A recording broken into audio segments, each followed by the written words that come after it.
Hi friends, இன்றைக்கி நம்ம கிச்சனில் கேரமல் போபா ட்ரிங்க் எப்படி செய்யலான்னு பார்க்கலாமா? அதுக்கு ஃபஸ்ட்டு போபா பால்ஸ் ரெடி பண்ணிக்கலாம். அரை கப் அளவுக்கு மாவு ஜவ்வரிசி எடுத்திருக்கேன். அது ஊற வைக்கிறதுக்கு அரை கப் அளவுக்கு தண்ணியில் 4 டேபிள் ஸ்பூன் அளவுக்கு ப்ரௌன் சுகர் சேர்த்து கொதிக்க வச்சுக்கலாம். எடுத்து வச்சிருந்த ஜவ்வரிசியில் அந்த தண்ணியை ஊற்றி ஊற வச்சுக்கலாம். அரை மணி நேரம் ஊறினதுக்கப்புறம் அதை ஒரு மிக்சர் ஜாரில் சேர்த்து நைஸாக அரைச்சிக்கலாம்.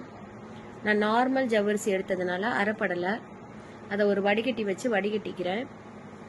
வடிகட்டின பேஸ்டில் 4 டேபிள் ஸ்பூன் அளவுக்கு கார்ன்ஃப்ளவர் சேர்த்து ஒரு மாவு பதத்துக்கு ரெடி பண்ணிக்கிறேன். ஒரு பிளேட்டில் லைட்டாக கார்ன்ஃப்ளவர் ஸ்ப்ரெட் பண்ணிவிட்டு நம்ம ரெடி பண்ண மாவை குட்டி குட்டி பால்ஸாக உருட்டிக்கலாம். அதை திரும்பவும் ஒரு வடிகட்டியில் போட்டு ஜலிச்சா நம்மளோட எக்ஸ்ட்ரா மாவெல்லாம் வந்துடும். இப்போ அதை வேக வைக்கிறதுக்கு ஒரு பேனில் 2 கிளாஸ் அளவுக்கு தண்ணி, 4 டேபிள் ஸ்பூன் அளவுக்கு ப்ரௌன் சுகர் சேர்த்து கொதிக்க வச்சுக்கலாம். கொதிக்க வச்ச தண்ணியில் ரெடி பண்ண பால்ஸை போட்டு 10 மினிட்ஸ் சிம்மில் வச்சு வேக வச்சுக்கலாம்.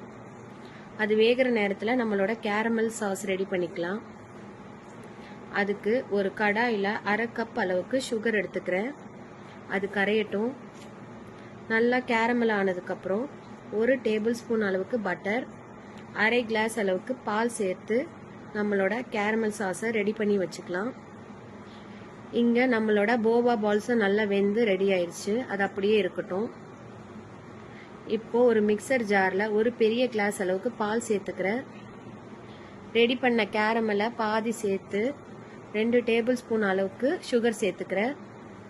இந்த ஸ்டேஜில் உங்களுக்கு வேணும்னா வெனிலா ஐஸ்கிரீம் ஆட் பண்ணிக்கலாம். இதை நல்லா பிளெண்ட் பண்ணி எடுத்துக்கலாம்.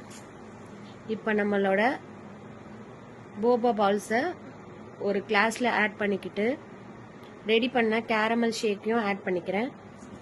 மிக்ஸ் பண்ணால் நம்மளோட கேரமல் போபா ட்ரிங்க் ரெடி ஆயிடுச்சு. சாப்பிட்டு என்ஜாய் பண்ணலாம். இந்த வீடியோ உங்களுக்கு பிடிச்சிருந்தா லைக் பண்ணுங்க, ஷேர் பண்ணுங்க, மறக்காம சப்ஸ்கிரைப் பண்ணுங்க.